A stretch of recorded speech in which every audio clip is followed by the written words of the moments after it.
Alright guys, welcome to the DS Lite teardown. We're going to be looking at this DS Lite right here.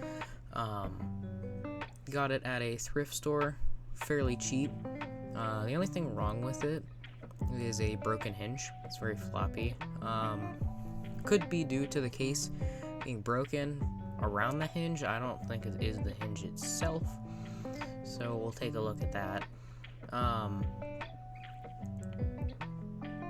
Bottom screen has slight yellowing on it, so we'll be replacing that. Inside we got a easy flash parallel. Let me know if you want to see a single video about this. This is fairly easy to set up. You can drop your Metallica approved ROMs on them. Make sure they're Metallica approved. Don't want any of this illegal downloading stuff, right? So yeah, we'll tear into this and get it apart. Starting with the battery, you will see me struggle here for a few seconds trying to get the battery out. I don't know why. This is unnecessarily tight in here. So yeah, I'll let you watch this blooper reel.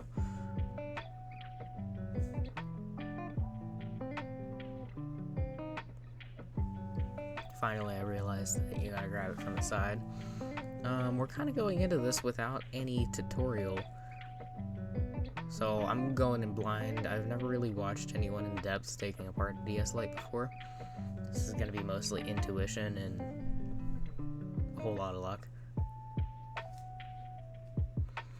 Taking apart the DS Lite, you're going to need a tip called a tri-wing. Instead of a Phillips with 4 points on it, it has 3, so it's more like a triangle, hence the tri.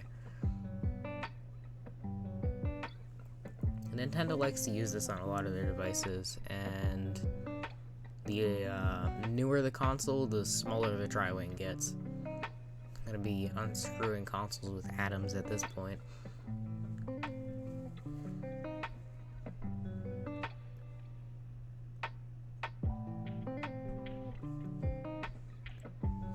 Alright, getting off the back here, from what I remember, I'm doing a voiceover, by the way. This was really stuck on the back of here. I don't know why. I mean, I missed a few screws right here, as you can see. Under the little rubber feet, there's 2 screws. If you do take this off of your DS, be careful with the power slider and the volume slider, because those can get jammed, and it's mostly my issue. Now down to the board, taking out that antenna wire. And I believe the white one's the mic wire. Get the motherboard out.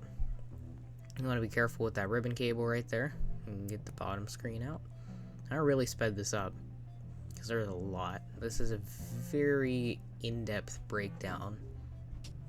The newer devices are, the more complicated they get. So just be aware if you do take this apart.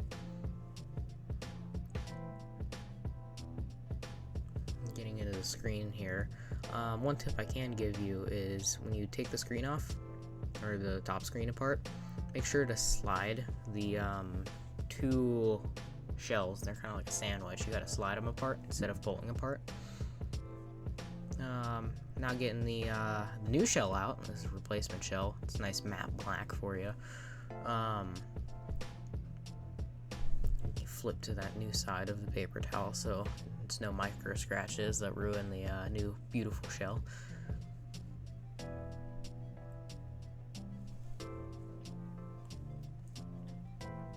Extreme Rate, they sell pretty great shells, not sponsored. I took apart a Game Boy Advanced SP, and that shell was really good quality. Had a few screw posts break. It was mostly due to the amount of projects I had. So you can see there, no manual needed. The amount of stuff I had crammed into that. And kept taking it apart.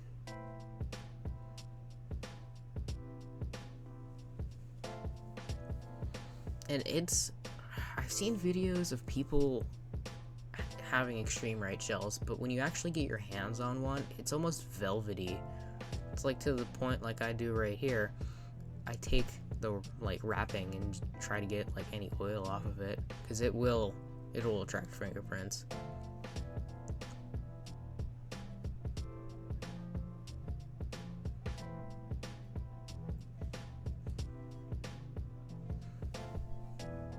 Alright. Get that top screen in there and get all your screws out. There are a lot of bags and a lot of screws. Please, and I cannot stress this enough, make sure you're using the right size screws, because I believe later in this video I will put, I don't know if I got footage of it. If you put too long of screws into a shell, it might poke out the other side and it'll be like a little bump. And honestly, I recommend watching a guide, because as you can see, it took me a while to get the right layout of wires.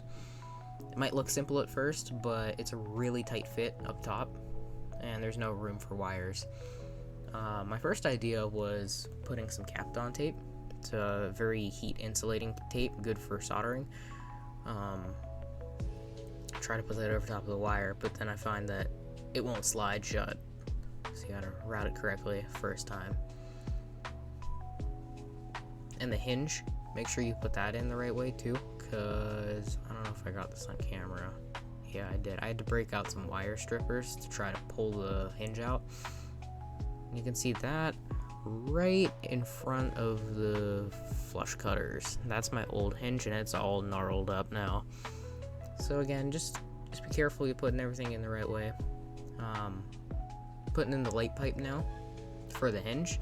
Gotta make sure that goes in the right way. I believe it only goes in one way.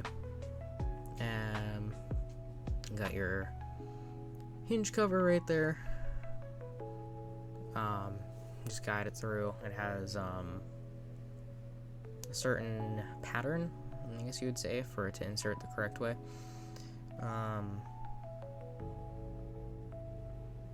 If the hinge is backwards, you'll notice that the cover will go backwards instead of forwards.